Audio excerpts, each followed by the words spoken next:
Alors, une conférence, ce serait pas mal. Hmm?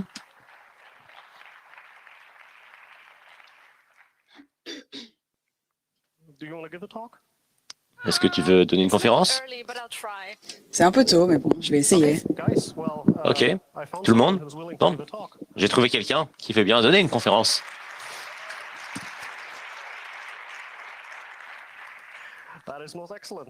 Et ça, c'est pas mal. Alors, si vous vous demandez parfois, j'ai cette dictature et je suis en train d'installer un système de censure sur Internet. Qu'est-ce que ça va faire à mon économie? Il y a des gens dans cette salle qui se posent la question, n'est-ce pas? Il y a toujours quelqu'un au Congrès qui se pose cette question. Parfait, vous êtes au bon endroit. Dans le cadre de ses études pour son doctorat, Tony va répondre à cette question. On l'espère. Et on va avoir une réponse satisfaisante. Tonnerre d'applaudissements pour Tony. Ok, merci à tous d'être venus. J'espère que vous pouvez tous m'entendre correctement. Alors, je suis vraiment contente d'être ici et de pouvoir présenter des parties de ma thèse aujourd'hui. Alors, c'est encore un travail en cours, donc si vous avez des retours, donnez-les-moi. C'est ma première présentation, mon premier essai. Donc, quand j'ai entendu parler de la censure sur Internet, j'ai pas vraiment trouvé des choses académiques, des informations académiques, et j'étais étonnée parce que pour moi, c'était une question qui était évidente. Je regardais surtout la Chine à ce moment-là. Et j'ai lu beaucoup de journaux et des articles sur ça, et j'ai parlé à des businessmen, et beaucoup de gens m'ont dit qu'en Chine, c'était beaucoup trop difficile, et le chinois est un peu en retard, en fait, à cause de toute cette censure. Mais personne n'a vraiment regardé comment ils sont comme ça retenus dans le passé à cause de ça. Et il n'y a vraiment pas beaucoup de recherches sur le sujet. On n'a même pas vraiment on s'est pas mis d'accord sur tout ce qui se passe et ce que font les businessmen et ce que l'Internet a comme impact. Et on se demande qu'est-ce que la censure a comme impact sur l'économie et qu'est-ce qu'Internet fait à l'économie.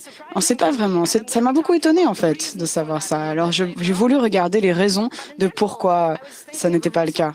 Mais en général, quand j'avais cette question de recherche, donc est-ce que est-ce que la censure sur Internet réduit l'economic welfare? Alors, pour les économistes, alors, le terme welfare peut être utilisé pour parler du fait de donner de l'argent aux pauvres, mais pour les économistes, ça a un terme particulier. Ça veut dire la différence entre ce que quelque chose coûte et ce que ça rapporte. Donc, la différence entre ce que vous êtes prêt à payer et ce que vous payez réellement, ça c'est le surplus en tant que consommateur. Imaginez que vous voulez acheter un laptop. Vous êtes prêt à payer 1500 € pour ça, c'est un bon produit, c'est fait par Lenovo, ils font des bons laptops, mais je le trouve pour 8 ou 900 €. Ça veut dire que moi, en tant que consommateur, mon surplus est de 6 ou 700 €. Et si on ajoute tous les surplus de tous les consommateurs, on obtient le bien-être économique, le surplus du bien-être économique. Alors, là, au début, je me demandais, mais qu'est-ce que l'Internet fait à l'économie? Et j'ai été surpris de voir qu'il n'y a pas vraiment de consensus là-dessus. Généralement, on trouve beaucoup de questions comme qu'est-ce que l'économie d'Internet contribue au PIB? Alors, qu'est-ce que c'est l'économie de l'Internet? J'ai regardé des recherches. On parle souvent de la vente en ligne, peut-être des services sur Internet, peut-être, mais pas forcément, de la pub sur Internet qui serait inclus là-dedans. Parce qu'il y a cette agence de consulting, BCG, qui a publié cette recherche. Ils n'étaient pas très précis sur leur méthode.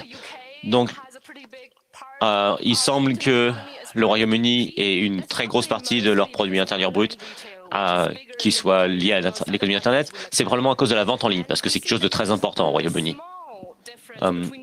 Et on voit qu'il y a des petites différences en moyenne entre les marchés en développement et les marchés développés. Donc, Ça, c'est pas une réponse qui m'a vraiment satisfait. Déjà parce qu'on ne peut pas savoir quelles sont les maths qu'il y a derrière, donc on ne peut pas savoir si c'est une bonne réponse. Et la deuxième raison pour ça, c'est parce que le PIB, c'est pas une bonne façon de mesurer ce qu'on essaye de mesurer. Ma question, c'est est-ce que... non, la raison pour ça, c'est parce qu'une grosse partie de la valeur que l'Internet crée n'est pas capturée dans le PIB. Une raison pour ça, c'est par exemple l'enseignement en ligne. Il y a énormément de choses qu'on peut apprendre en ligne de façon complètement gratuite sur Internet. Beaucoup d'entre elles, comme elles sont gratuites, n'ont pas de pub. Et dans le monde de l'économie classique, la réponse ce serait ça crée pas vraiment de valeur. Mais si vous vous inscrivez à un cours en ligne comme ça et vous avez la chance de vous inscrire à un qui est bien, ça crée beaucoup de valeur pour vous, ça. Et ça peut créer beaucoup de valeur pour la société. Donc une façon de penser à ça, c'est de penser que le temps, c'est quelque chose qui a un coût d'opportunité. Si je passe du temps à apprendre quelque chose en ligne, c'est du temps que je ne passe pas, par exemple, à gagner de l'argent, ou du temps que je passe pas sur mes loisirs, quelque chose qui me distrait. Alors, ces personnes, Brun Jofsson, désolé, je ne sais pas comment le prononcer, elle ne sait pas non plus. Il a un nom peut-être suédois. Et en 2012, ils ont essayé de comprendre à quel point ces enseignements en ligne, ces cours en ligne, créent du surplus pour les consommateurs. Parce que ça, c'est quelque chose qui n'est pas reflété dans le PIB. Et on peut voir que dans certains modèles, ça peut correspondre à 5% du PIB avec juste des modèles, ces modèles de cours en ligne. Même si on prend des modèles plus conservateurs, on est quand même à 5,1 milliards de dollars. Et ça, c'est quand même un gros morceau de puissance économique qui est créé et qu'on ne voit pas du tout dans le PIB. Parce que le PIB, c'est uniquement ce pourquoi on paye directement de l'argent pour. Un autre exemple, ça, c'est Wikipédia. Wikipédia, il y a un coût pour le faire fonctionner, bien sûr, les serveurs, etc. Mais comme la plupart des gens qui contribuent à Wikipédia sont des bénévoles, le coût de fonctionnement de Wikipédia, ça ne reflète pas du tout la valeur réelle que Wikipédia crée. Et donc, même si on n'est pas d'accord sur la notion de coût d'opportunité pour le temps, combien d'entre vous utilisent des encyclopédies en ligne? Et combien d'entre vous ont des encyclopédies chez vous? Plus que ce à quoi je m'attendais. Combien d'entre vous ont des encyclopédies récentes chez vous? C'est beaucoup moins. C'est plus ce à quoi je m'attendais. Alors, dans ma famille, on a aussi une encyclopédie à la maison. Je crois qu'elle date de 1985. Et avant, on achetait régulièrement une nouvelle édition de cette encyclopédie. Et parce que bien sûr, les informations dedans avaient changé.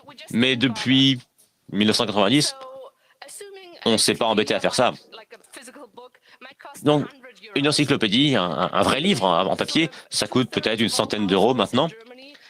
Et il y a peut-être les 2/3, on estime qu'il y a à peu près les 2/3 des maisons en Allemagne qui ont ou qui ont possédé une encyclopédie.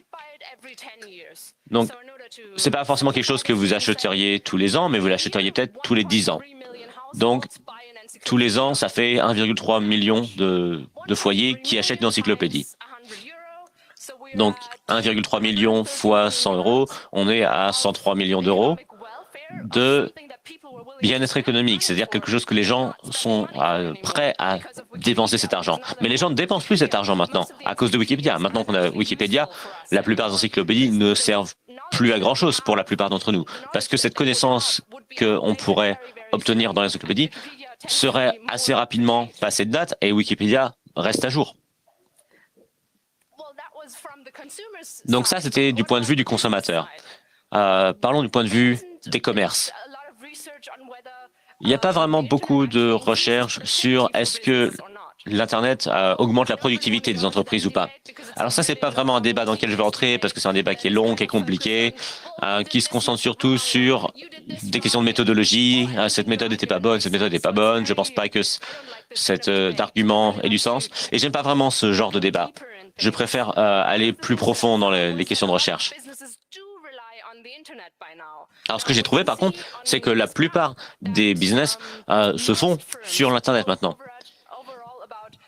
j'ai trouvé cette recherche qui dit que la plupart des entreprises, plus de 77% d'entre elles, utilisent de l'email. Alors bien sûr, l'email ne marche que si vous avez Internet, donc ils ont besoin d'avoir un accès à Internet pour leur business model. Donc ça, c'est juste une idée un peu courte, un peu simple, de qu'est-ce que l'Internet peut vouloir dire pour l'économie. Et maintenant, je vais parler de censure, juste un petit peu. Alors, je ne suis pas une experte sur la censure. J'ai bien sûr lu des papiers de recherche dessus. Ça m'a beaucoup intéressé. Ça me suis beaucoup intéressé aux effets que ça avait. Au-delà de la réponse évidente, les gens n'ont pas accès à l'information politique. Donc, commençons par une définition. La censure sur Internet, c'est le contrôle, la suppression de ce qui peut être accédé, publié ou revu sur Internet et qui est forcé par des régulateurs de leur propre chef. Alors, il y avait deux questions très importantes qui se posaient à partir de cette définition. À quel point est-ce que c'est ciblé, cette censure sur Internet? Vous pourriez avoir de la censure qui est très très ciblée. Et ça, on le voit dans certains cas. Ou alors, vous pouvez avoir de la censure qui n'est pas ciblée du tout. Par exemple, en Égypte, ils ont décidé à un moment donné d'éteindre Internet complètement pendant toute une journée. Ça, c'est pas du tout ciblé, évidemment. L'autre question, c'est à quel point c'est répandu. Donc, si vous êtes une entreprise ou si vous êtes un consommateur normal, quelle est la probabilité que vous rencontriez quelque chose qui est censuré? Alors évidemment, si vous êtes en Chine, c'est très probable qu'à un moment donné, vous alliez accéder à quelque chose de censuré que si vous êtes en Allemagne, même si l'Allemagne a aussi des mécanismes de censure sur Internet. Donc, je conceptualise ça un peu comme étant sur un continuum. C'est pas qu'il y a soit pas de censure, soit de la censure. Ce que j'essaie de dire, c'est la censure, c'est un spectre de choses, et sur ce spectre, il peut y avoir plus ou moins de censure. Donc, j'ai regardé à différents types de censure sur Internet qui ont des implications différentes. Je ne veux pas trop rentrer dans les détails parce qu'on a entendu beaucoup d'autres conférences ici au CCC sur la censure. Mais c'est une question importante pour le modèle que j'essaie de construire. Alors, avant de construire ce modèle, je vais parler un peu plus de ma motivation. Quand j'essayais de regarder la question de est-ce qu'il y a une preuve que ça peut avoir un impact économique, j'ai trouvé cette étude qui a été conduite un peu par un organisme de lobbying, donc il faut prendre ça avec pas mal de recul. Mais c'est intéressant. Et ça montre qu'il semble y avoir une corrélation entre la liberté et le bon fonctionnement, le bon impact de l'Internet sur l'économie. Alors, ça c'est juste une corrélation. On peut voir qu'il y a une ligne qui marche pas trop mal, qu'on peut voir au milieu du graphe. Ils ont fait des calculs à base de PIB par habitant, donc c'est pas forcément parfait. Mais comme étude rudimentaire, c'est une étude un peu rudimentaire. Les données qu'ils utilisent sont pas excellentes. Il n'y a pas une granularité assez fine.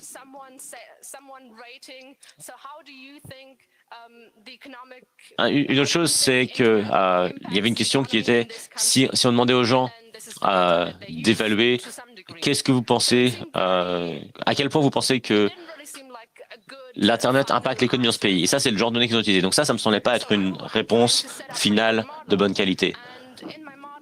Dans mon modèle, j'ai le gouvernement qui choisit le type de censure. Et pour ce type de censure qu'il choisit, ça a un certain coût. Parce qu'on sait que la censure peut être vraiment chère au final.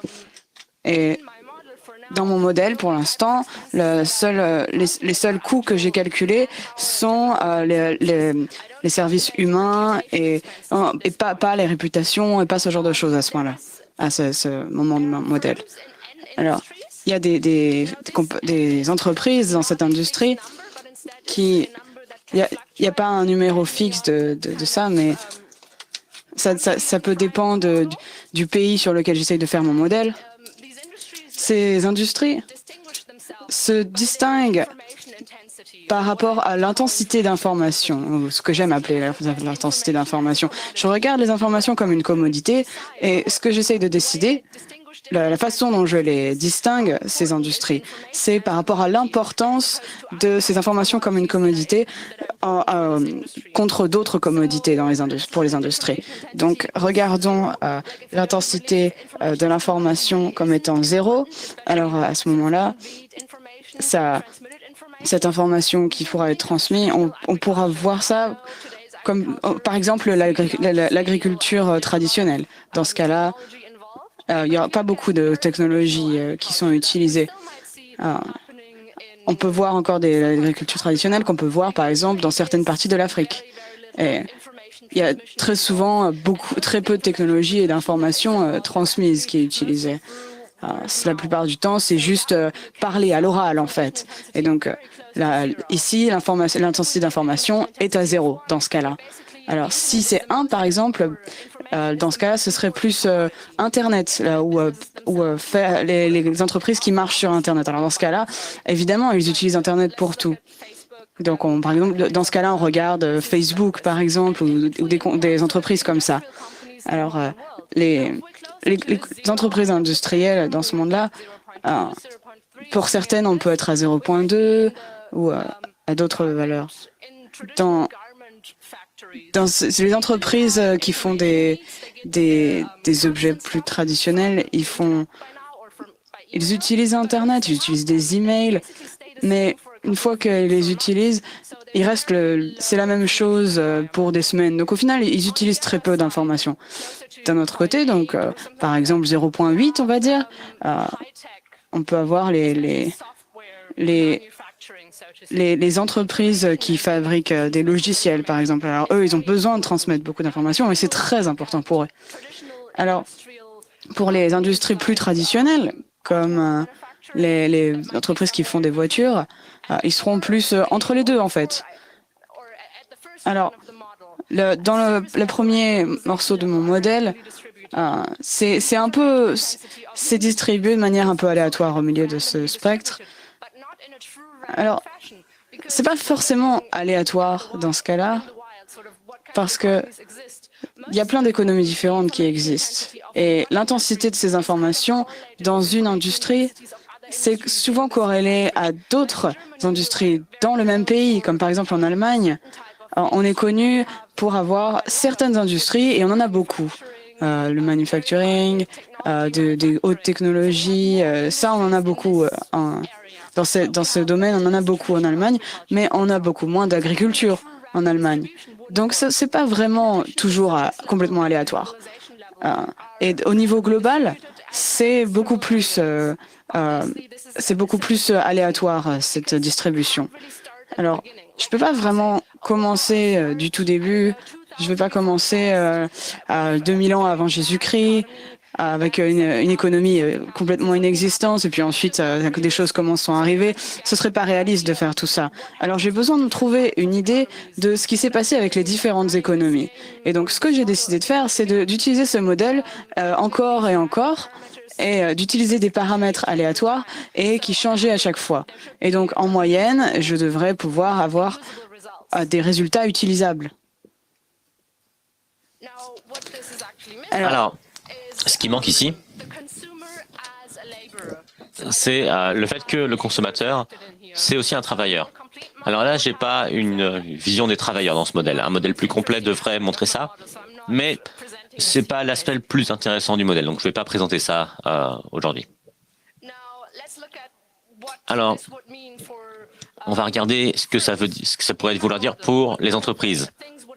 Dans mon modèle, qu'est-ce que je m'attends à voir? Si je réfléchis logiquement à ce modèle, et c'est bien la première chose qu'on devrait faire quand on essaye de modéliser quelque chose, qu'est-ce qu'on pourrait s'attendre à voir? Alors, d'abord, si on a une densité d'information, une intensité d'information qui est plus grande que 0, mais qui est bien en dessous de 1, parce que si on est très près de 1, c'est un cas spécial.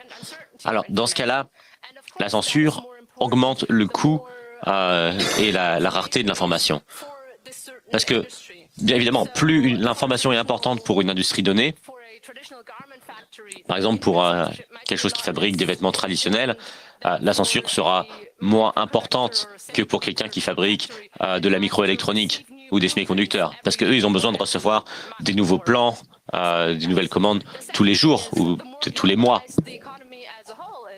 Donc, un autre aspect, c'est que plus l'économie est globalisée, plus la censure sur Internet va coûter. Ça reste vraiment similaire. Et une autre chose à voir, pour les entreprises toujours, c'est que moins la censure est ciblée, plus le coût est élevé.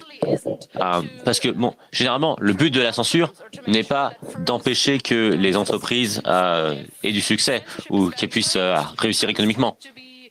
Donc, il faut voir que les entreprises ont quand même tendance à moins ressentir l'effet de la censure. C'est-à-dire que les coûts qui sont associés pour eux sont plus bas. Alors, on peut dire que les entreprises peuvent marcher autour de la censure. Effectivement, ils peuvent, mais ça a un coût de faire ça. Si vous avez déjà essayé d'utiliser un VPN en Chine, vous vous rendez compte que déjà, un VPN, ça coûte cher là-bas.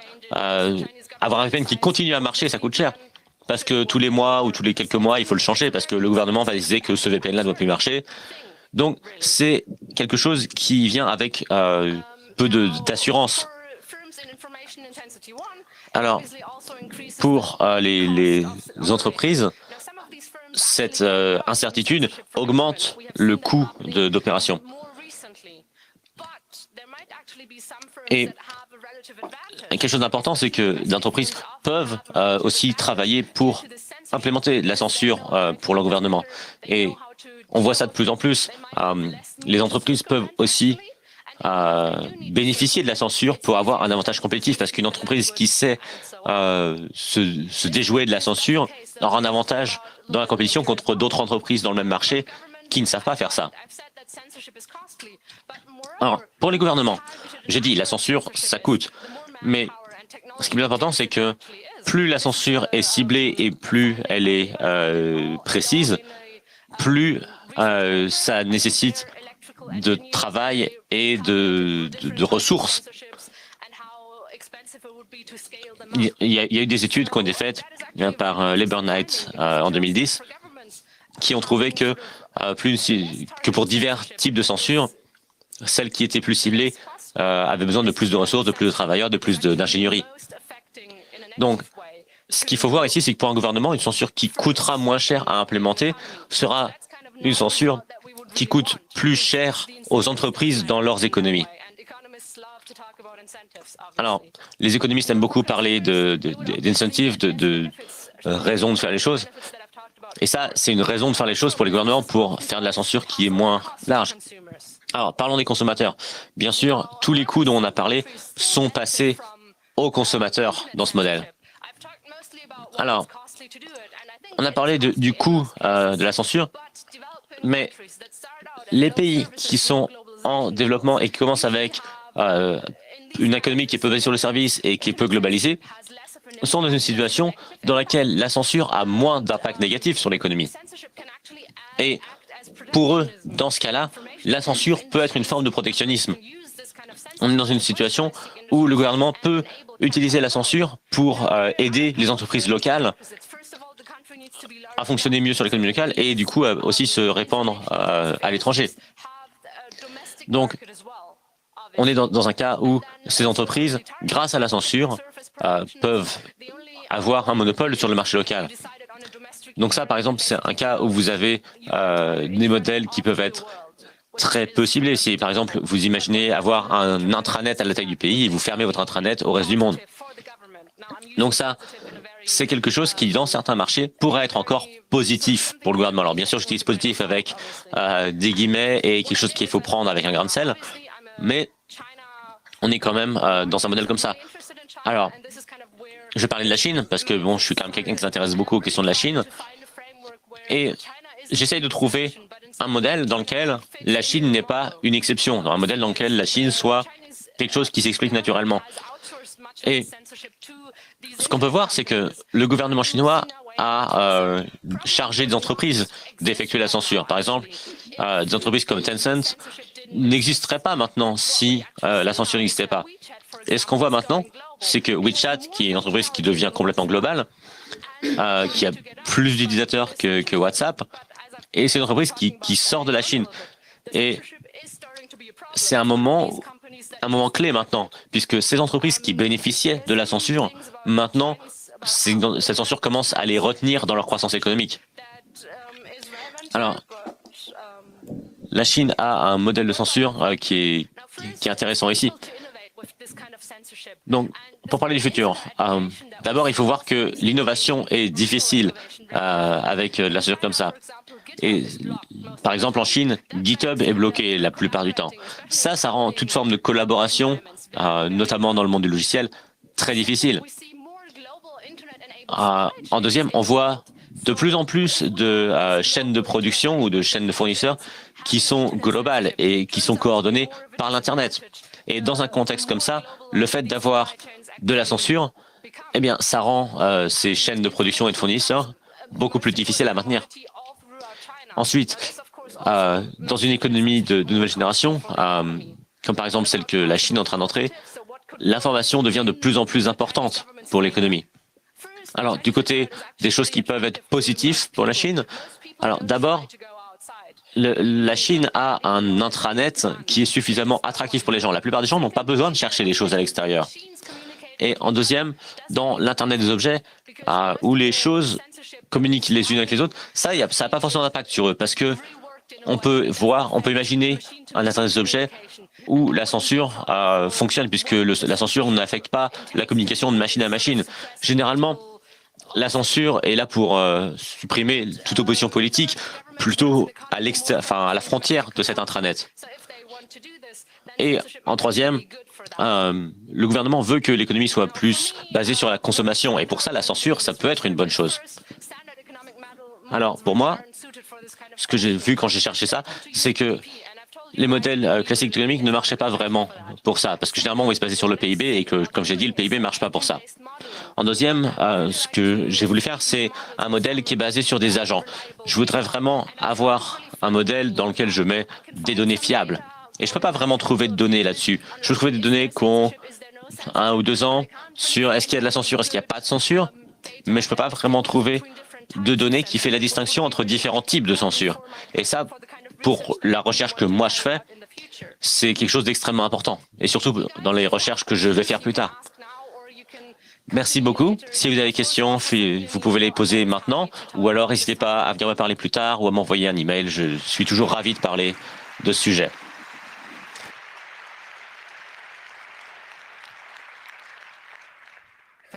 Merci beaucoup pour cette conférence. Alors, on a 6 micros tout autour, donc si vous avez des questions. Alors, on n'a pas beaucoup de temps, mais allez-y. Alors,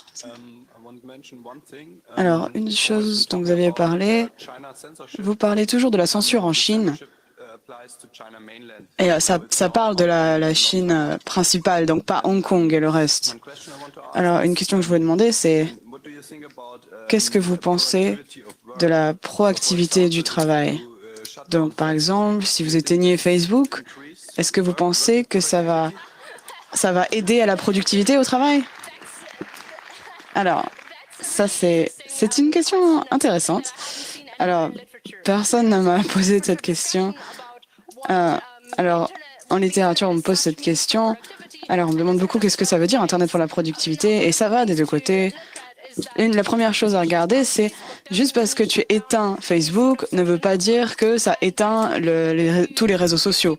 Si les gens utilisent Facebook et ne peuvent plus l'utiliser tout d'un coup, ils vont probablement utiliser leur temps à essayer de chercher d'autres moyens d'accéder à Facebook. Alors ça ne va pas vraiment les aider à être plus productifs s'ils continuent à chercher un équivalent de Facebook. Prochaine question. Alors, est-ce que ça aurait du sens d'avoir un modèle dans lequel les entreprises utilisent les informations et utiliser la censure comme une taxe? Alors, ça aurait du sens. J'ai regardé ça. Un problème avec ça, c'est que l'information comme une commodité est très difficile à être utilisée dans cette nouvelle façon classique de faire, parce qu'on attend les choses à être frictionné parce qu'on on s'imagine que les informations vont toujours être transférées directement sans la censure. On peut peut-être en parler ensemble plus tard, parce que j'ai peut-être des idées dont je n'ai pas entendu parler, ça pourrait être intéressant. La prochaine question. Alors, c'est dans la même direction. Pour le PIB, quel est le problème d'optimisation pour le gouvernement? Quelles seraient les autres approches? Quelle pourrait être une optimisation comme le gouvernement de la Chine fait? Si par exemple Wikipédia, tout autour du monde, comment est-ce que le gouvernement optimise tout ça? Alors quand je regarde le surplus économique défini par les consommateurs, le but du gouvernement, je pense, est d'optimiser le bien-être économique, donc pour les gouvernements, pour les gens et pour tout le monde. Donc votre critique, en fait, c'est plus qu'il n'y a pas de proxy, en fait, en utilisant le PIB. Oui, oui, c'est ça. Alors, je pense qu'on n'a plus de temps. Alors, un tonnerre d'applaudissements pour Tony, s'il vous plaît.